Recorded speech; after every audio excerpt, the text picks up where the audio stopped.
जिन जीवों ने त्रिगुणमयी सृष्टि को ही वास्तविक सत्य समझ रखा है, दक्ष कहते हैं, वे आपके स्वरूप का साक्षात्कार नहीं कर सकते। जिनको ये दुनिया ही सच्ची लगती है वो आपके इस दुनिया की गहराई में आपके भूमा स्वरूप का साक्षात्कार नहीं कर सकते, जान नहीं सकते। ये संसार जो दिख रहा है उसकी गहराई में जैसे हाथ दिख रहा है, लेकिन हाथ को उठाने की सत्ता आपकी है। आंख देख रही है तो आंख को देखने की सत्ता परमेश्वर आपकी है। जीभ बोल रही है तो बोलने की सत्ता मन आपसे लाता है। मन अपनी कल्पना से बोलता है लेकिन सत्ता तो आपकी है। तो जो दिखने वाले को सत्य मानते हैं वो आप अव्यक्त को नहीं जान सकते। तो जब भी कोई प्रार्थना करता है तो व्यक्त भगवान की मूर्ति में भी अव्यक्त भगवान के महिमा को ही प्रकट करता है। तो व्यक्त में परिवर्तन है। नानक जी ने कहा, थाप्या न जाई कीता न हुई, आपे आप निरंजन सोई। मूर्ति की स्थापना होती है लेकिन सच्चिदानंद प्रभु की स्थापना नहीं होती, भाव की स्थापना होती है। भगवान की स्थापना कौन कर सकता है? स्थापना करने वाले के पहले ही भगवान थे और स्थापना करने की सत्ता भी भगवान से आती। तो आपने स्थापना कैसे की कि आपने मूर्ति की स्थापना की, भाव की स्थापना की। भगवान को आप स्थापित नहीं कर सकते। फिर भी पूजक के भगवान की स्थापना हो गई और स्थापना हो गई तो इस भाव से भगवान की स्तुति करते करते भगवान के स्वरूप को समझने का एक राजमार्ग मिलता है उसे। तो दक्ष कहते हैं, आप स्वयं प्रकाश और परात पर हैं। जैसे आंखें स्वयं प्रकाश नहीं है, आंखें देखती कि नहीं देखती उसको मन प्रकाश देता है। मन ठीक देखता है कि नहीं देखता वो बुद्धि प्रकाश देती है। बुद्धि हमारी ठीक है कि नहीं ठीक है उसको जीव प्रकाश देखता है। लेकिन जीव हमारा घबराता है कि ठीक है, उसको हमारा आत्मदेव स्वयं प्रकाश प्रभु आप ही जानते हैं। तो भगवान आप स्वयं प्रकाश है। आंखें पर प्रकाश है, चश्मा पर प्रकाश है। चश्मा है कि नहीं ये आंख बताएगी। आंख ठीक खुली है कि बंद है कि मन बताएगा। मन ठीक है कि नहीं तो बुद्धि बताएगी। बुद्धि ठीक है कि असमंजस में है जीवात्मा बताएगा। लेकिन जीवात्मा खिन्न है कि शांत है, जीवात्मा घबराहट में है कि कुछ कैसा है, वो कौन बताएगा? कि आप ही स्वयं प्रकाश है। जैसे मेरे हृदय में आप स्वयं प्रकाश है, ऐसे सभी के हृदय में आप एक ही स्वयं प्रकाश है। जैसे मेरे घड़े में आकाश है ऐसे सभी के घड़ों में वही आकाश एक है। ऐसे परमेश्वर आप आकाश की नाई सब में स्वयं प्रकाश है। मैं आपको नमस्कार करता हूँ। कौन बोल रहे हैं? दक्ष प्रजापति बोल रहे हैं। भगवान के शिव जी के ससुरा, कोई साधारण तो नहीं है। सती के पिता शिव जी के ससुरा। यूं तो जीव और ईश्वर एक दूसरे के सखा हैं तथा इसी शरीर में इकट्ठे ही निवास करते हैं, परंतु जीव सर्वशक्तिमान आपके सखा भाव को नहीं जानता है। जीव और हे परमेश्वर आप सखा हो और साथ में ही रहते हो। जीवात्मा और परमात्मा साथ में ही है। जीव घबराता है, उसको जानने वाला वो परमात्मा साथ में बैठा है। ऐसा नहीं कि किसी डॉक्टर से पूछने जाते हो कि मेरा जीव घबरा रहा है कि नहीं घबरा रहा है। आप ही जानते हो। जो आप जानते हो वही परमात्मा आपका आपा है। इतना सरल है। तो प्रभु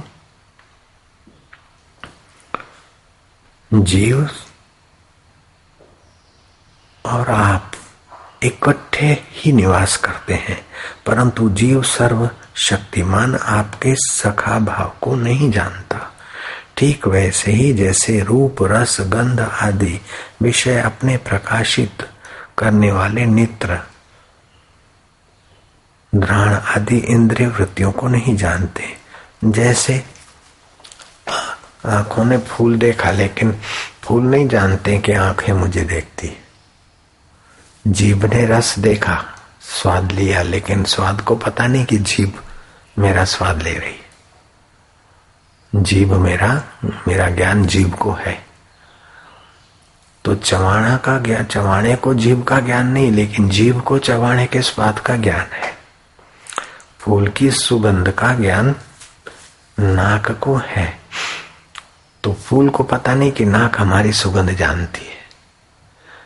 तो ऐसे ही जीव को भगवान तुम जानते हो, लेकिन तुमको जीवात्मा नहीं जानता है। तो आप जीव को जानते हो जैसे इंद्रियों को विषय नहीं जानते, लेकिन विषयों को इंद्रियां जानती है। ऐसे जीव आपको नहीं जानते, लेकिन आप जीव को जानते हैं। और जिस जीव पर आप कृपा करते हैं उसी को आप अपना आपा जता भी देते हैं। हे प्रभु, जिस पर आपकी विशेष कृपा होती है, जो आपको प्रीतिपूर्वक भजता है और सत्संग के द्वारा आपके स्वरूप को जानने का प्रयत्न करता है, आपको जानने के लिए तड़पता है, उसको आप अपने स्वरूप का ज्ञान दे देते, उसके हृदय में प्रकाशित हो जाते हैं। सो जाने जासु देहु जनाही, आपको वही जान सकता है जिसको आप अपनी रहमत से अपने स्वरूप का ज्ञान देते। जानत तुम ही हो जाए, आपको जानने से वो आपका स्वरूप ही हो जाता है, क्योंकि वो आपका ही अंग था। जैसे स्वप्न में आपने अपने को देखा कि मैं रेल में मुसाफरी कर रहा हूँ और मेरे को लुटेरों ने पकड़ लिया है। आप पुकारते, हे भगवान, हे नाथ बचाओ बचाओ। भगवान आ गए, लुटेरों को भगा दिया। फिर भगवान से आप पूछते कि भगवान आप कौन हो, लुटेरे कौन थे और मैं कौन हूँ? भगवान बोलेंगे आंख खोल दे तो तेरा ही स्वरूप मेरा था, मैं और तू एक था। ऐसे ही जीवात्मा और भूमा एक ही है। पानी का तरंग और सागर का पानी एक ही है। बर्तन में दिखा हुआ चंद्रमा और आकाश का चंद्रमा एक ही है। लेकिन बर्तन वाला अगर अपने को बर्तन तक ही मानता है तो वो मिथ्या है, लेकिन अपने को असली रूप में देखता है तो वो सत्य है। ऐसे ही अपने को शरीर मानता है तो वो जीव, वो शरीर वाला शरीर उसका मिथ्या है। लेकिन शरीर जिस चैतन्य परमेश्वर की सत्ता से चलता है, अपने को अगर वो चैतन्य में आत्मा हूं मानता है तो शरीर मरने के बाद भी तो हम रहते हैं। चाहे नरक में रहें, चाहे स्वर्ग में रहें, चाहे वैकुंठ में रहें, चाहे परब्रह्म परमात्मा में एक हो जाए, लेकिन हम रहते तो है ना। अगर शरीर की मौत से हमारी मौत होती तो शरीर तो कई बार मरा, तो अब हम कैसे होते?